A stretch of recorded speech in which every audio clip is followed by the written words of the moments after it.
In one of Buddhism's most important texts, there's this one chapter that just flips the script on everything. It's chapter 9 of the Lotus Sutra, and it lays out a series of prophecies that make this incredible claim. The ultimate spiritual goal? Well, it isn't just for a handful of special people, it's for everyone. So today, let's unpack that universal promise. And this really gets to the heart of it, right? For a long, long time, the idea was that becoming a full, perfect Buddha was something reserved for a spiritual elite. But this chapter, it doesn't just poke holes in that idea. It completely demolishes it. You can almost hear this quiet hope, this little thought. We hoped we might have a share in this too. It's coming from two people standing right in the Buddha's inner circle. His cousin Ananda, who was basically a walking library of every teaching, and his own son, Rahula. They'd been watching all these other people get these grand prophecies, and they just couldn't help but wonder, hey, what about us? So right there in this huge assembly, that quiet hope starts to become something more. Ananda and Rahula actually step forward, and their personal question is about to set off a huge public revelation. So picture this. Ananda and Rahula get up and they walk toward the Buddha. But then something amazing happens. A ripple goes through the crowd. 2,000 other followers, some of them are beginners, some are masters, they all stand up with them. There's this powerful, silent question just hanging in the air from all of them, and they're all hoping for the exact same thing. Is this promise for us too? The Buddha turns to Ananda first. Now, Ananda is this fascinating figure. He was the loyal attendant, the keeper of the teachings, the guy who remembered every single word the Buddha ever said. His whole path was about learning, about preserving, not so much the intense meditation others were known for. So what in the world would his final destiny look like? And the prophecy is just, wow, it's breathtaking. The Buddha says Ananda will one day become a Buddha called Mountain Ocean Wisdom Unrestricted Supernatural Powers King. I mean, that name alone tells a story, right? It points to a wisdom as vast as the mountains and as deep as the ocean, with a power that has absolutely no limits. And it gets even more vivid. His future world will be called Ever Upraised Victory Banner, and the ground itself will be made of pure lapis lazuli. He'll live for an immeasurable, mind-bogglingly long time, in an age called wondrous sound pervading all. See, this isn't some vague, someday kind of hope. It's a detailed, crystal-clear portrait of his future. Now, you can almost hear the gears turning in the crowd. The other bodhisattvas are thinking, wait a minute, we've seen the great meditators get prophecies like this. But Ananda? He's the great learner. Why was his path, a path dedicated to study, getting this kind of ultimate validation? It's a really good question. The Buddha's answer is just beautiful.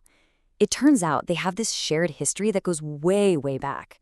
He explains that he and Ananda started on this journey together, lifetimes ago, but they took on different jobs. The Buddha said basically, my job was to be diligent and practice to achieve enlightenment, while Ananda's job was to delight in much learning to protect the teachings for everyone else. The message is so powerful. The one who finds the truth and the one who saves it for others, they're both essential. Both roads lead to the same incredible place. Okay, so next, the Buddha turns his attention to his son, Rahula. Being the Buddha's only child, you just know his destiny is going to be unique and really, really significant. Rahula is told he'll become a Buddha named Trader on 7 Jeweled Lotuses. It's such an elegant, poetic name. It just gives you this image of pure progress, right? Like every single step you take lands on a foundation of something precious and true. And the details here are so important. He's told that in the future, he'll always be reborn as the eldest son of the Buddhas of that time. He's not just a son by blood, but a Dharma son, a true spiritual heir. And then get this, in a really cool connection, his future Buddha land, his lifespan, all of it, it's going to be identical to Ananda's. Their destinies are completely woven together. But the story doesn't stop with these two famous figures. Not even close. Remember those 2,000 other people who stood up? Well, this is where the chapter delivers its knockout punch, its most powerful and universal message. The Buddha now looks over this crowd of 2,000 followers. They've been standing this whole time, just watching and waiting, filled with so much hope. What about them? Does this incredible promise include them too? The answer is a massive, unequivocal yes. And it comes as this absolutely astonishing declaration. The Buddha says that every single one of them will become a Buddha. But that's not all. They will all do it at the exact same time, and they will all share the exact same name. And that shared name will be Jewel Appearance. Just think about what that means. It suggests that each and every one of them, when they reach that final state, will perfectly reflect the same radiant, precious quality of enlightenment. It's this incredible symbol of unity at the highest level. And this perfect synchronization goes even further.